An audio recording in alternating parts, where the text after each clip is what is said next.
Absolute resonance के इस episode की स्टार्टिंग में हम ड्यूडो को एक हिल के ऊपर खड़े हुए देखते हैं, जहाँ पे ज़ाको और के साथ एक बंदा कहता है कि ये लड़की तो वाकई में काफी ज्यादा स्ट्रॉन्ग है, हम मिलके भी इसे हरा नहीं सकते हैं। और ड्यूडो जो होती हुए कहती है कि तुम लोग मुझे पकड़ना चाहते हो, वो भी इतनी सी पावर के दाम पे, तुम्हारे लिए यही बेहतर होगा कि तुम मेरे रास्ते से दफा हो जाओ, क्योंकि मेरे पास तुम लोगों के साथ खेलने के लिए बिल्कुल भी समय नहीं है। क्योंकि अगर मैंने यहाँ पे थोड़ा और समय बर्बाद किया तो कोई और लीलो को फिनिश कर देगा। और जब डूडो इतना कह के जा ही रही थी कि तभी यूलांग जो होता है पीछे से चार्ज कर देता है, लेकिन इसे आते हुए डूडो नोटिस कर लेती है और तुरंत ही इसके ऊपर काउंटर अटैक करके इसे पीछे हटने के लिए मजबूर कर देती है। और हम देखते हैं कि इस अटैक की वजह से यूलांग जो होता है काफी इंजर्ड हो जाता है और ये मुस्कुराते हुए कहता है कि ये जो जेट पेंडेंट है ये काफी हैवी है, तो ये तो तुम्हारी सिस्टर के पास भी होगा ना। और इसे दिखा के यूलांग जो होता है भागने लगता है। तो इस चीज को देख के डूडो कहती है कि आखिर तुमने उसको मुझसे कब चुराया, उसे मुझे लौटा दो।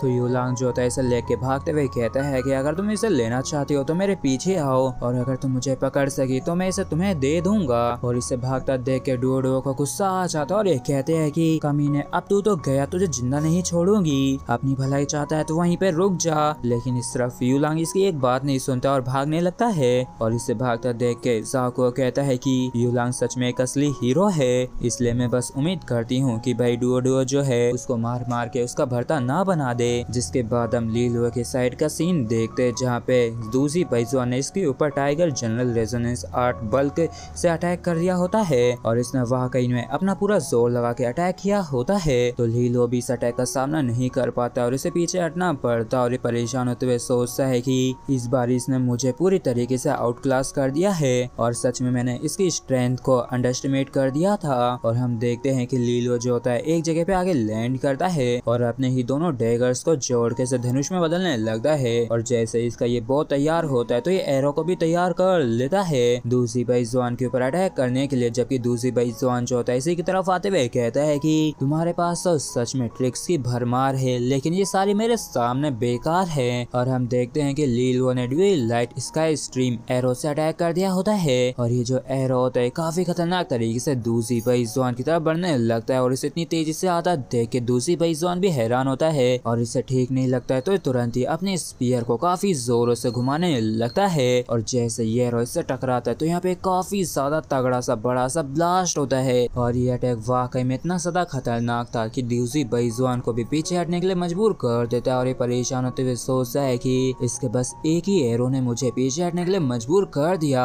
और ऐसा दिख रहा है जैसे कि इसको मेरे टाइगर जनरल रेजोनेंस 8 से कुछ भी नहीं हुआ था। और वाकई में इसका ये अटैक काफी दिक्कत कर दिया है। जबकि इस तरफ लीलो जो होता है एक और तीर को तैयार कर लिया होता है और मन में कहता है कि अगर एक काफी नहीं था दूसरी बेईज़बान के डिफेंस को तोड़ने के लिए, तो फिर मैं इसके ऊपर 2-3 जितनों की जरूरत होगी उतनों से अटैक करूंगा। और हम देखते हैं कि वाकई में लीलो ने 2-3 एरो से एक साथ ही अटैक कर दिया होता है, जिनको ब्लॉक करने में दूसरी बेईज़बान को भी काफी ज्यादा दिक्कत आती है। और जब ये इन अटैक से ब्लॉक करते हुए लड़खड़ा रहा था तभी लीलो को एक कमजोरी दिखती है और ये तुरंत ही उसी तरफ थ्रो कर देता है अपने एरो को। और वाकई में लीलो का जो एरो था एकदम निशाने पे लगा होता है और इस चीज को देख के दूसरी बेईज़बान के भी होश उड़ गए होते हैं। और हम देखते हैं कि दूसरी बेईज़बान के जो बच्चों का फ्यूचर होता है वो बाल बाल बचा होता है। और अगर सोचिए कि अगर ये तीर एकदम निशाने पे लगता तो दूसरी फैमिली का जो वंश था वहीं पे खत्म हो जाता। और लीलो जो होता है ये कहता है कि क्या तुम ठीक हो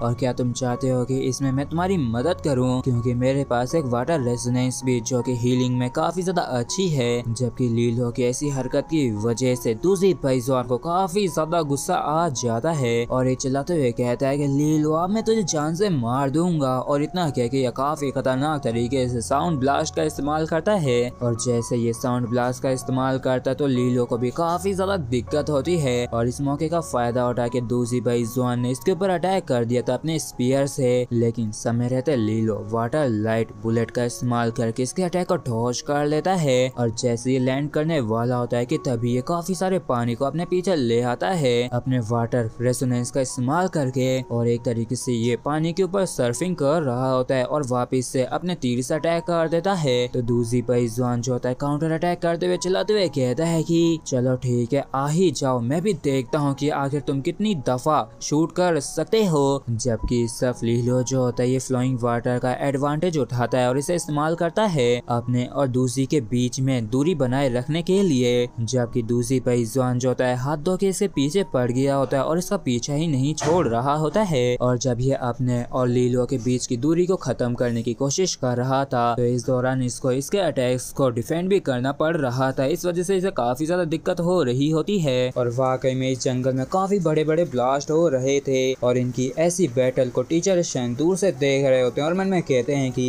जितना मैंने एक्सपेक्ट किया था लीलो उससे ज्यादा बेहतर तरीके से टिका हुआ है और वो तो बस एक एवरेज स्टूडेंट से थोड़ा ही बेहतर है। तो किसी भी वायलेट वाइब्रेंस मेंटोर के लिए इतना काफी नहीं होगा कि वो इसके खातिर मेरे खिलाफ जाए और लीलो तुम पक्का मेरे पास आके प्रीसेस वायलेट तालिस्मान की भीख मांगोगे जिसे मैंने तुम्हें ऑफर किया था।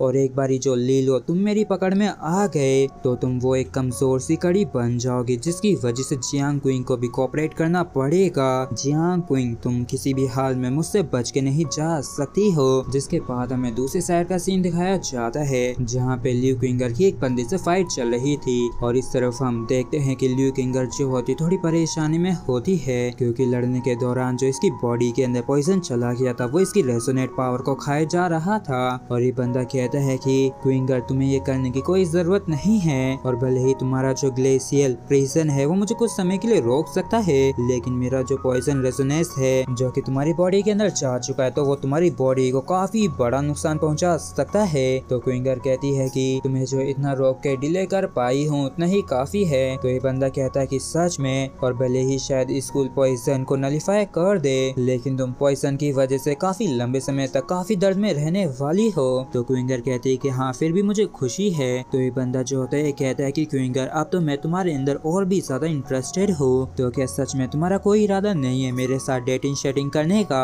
क्योंकि भले ही बात बैकग्राउंड या फिर टैलेंट की क्यों ना हो मुझे लगता है कि मैं हर मामले में लीलो से तो ज्यादा ही बेहतर हूँ। और इस चीज को लेके ल्यू किंगर भी इनकार नहीं कर सकती थी इसलिए कहती है कि लेकिन तुम लीलो जितने गुड लुकिंग तो नहीं हो ना। और ये बात सच में इस बंदे के दिल पे लग जाती है और इसे गुस्सा आने लगता है।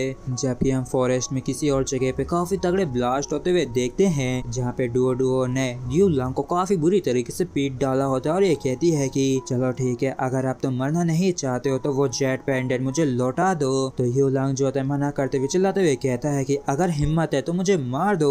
और इस चीज को सुनकर डुओ का गुस्सा आ जाता है और ये पंच करते हुए कहती है कि आखिर तुम जैसा कोई बंदा यहाँ तक कि एग्जिस्ट भी कैसे कर सकता है। और जैसे यू लांग डुओ को इस तरीके से अटैक करता हुआ देखता है तो ये डर जाता है और कहता है कि अरे नहीं ये मुझे मारने वाली है। और इस चीज को देख के डुओ को और भी ज्यादा गुस्सा आ जाता है और ये और भी बुरी तरीके से इसे हिट करती है। और हम देखते हैं कि वाकई में यू लांग का काफी ज्यादा खून बहने लगा था और ये अपनी जगह पे बेहोश होकर पड़ सा जाता है। और इसकी ऐसी हालत को देख के डुओ भी हैरान परेशान होते हुए सोचती है कि माना कि मैंने इसे काफी बुरी तरीके से हिट किया है लेकिन तब भी इतना तो जोर से नहीं मारा है कि इसकी हालत ऐसी हो जाए। और फिर ये इसकी सांसों को चेक करने लगती है तो ये पाती है कि ये तो एकदम ठीक है। और तभी अचानक से यू लांग जो होता है उठ जाता है और तुरंत ही डुओ के ऊपर लपक पड़ता है और उसे जकड़ लेता है। और क्योंकि यू लांग इससे चिपक दिया था इस वजह से डुओ को काफी गुस्सा आ जाता है और तुरंत ही काफी जोर से अपनी पावर को रिलीज करती है जिसकी वजह से यू लांग जो होता है काफी दूर उड़ते हुए जाता है और एक चट्टान से काफी बुरी तरीके से भिड़ता है। और इस बार सच में काफी बुरी तरीके से इंजर्ड हो गया था। जबकि डुओ गुस्से कहती है कि अब मैं सच में तुम्हें जान से मार दूंगी। आखिर तुम्हारी हिम्मत कैसे मुझसे इतना चिपकने की। और इसी के साथ फ्रेंड्स हमारा एपिसोड यहीं पे खत्म होता है। अगर आप लोगों को वीडियो अच्छा लगा हो तो प्लीज चैनल को सब्सक्राइब और वीडियो को लाइक करना बिल्कुल भी ना भूलें। Thank you.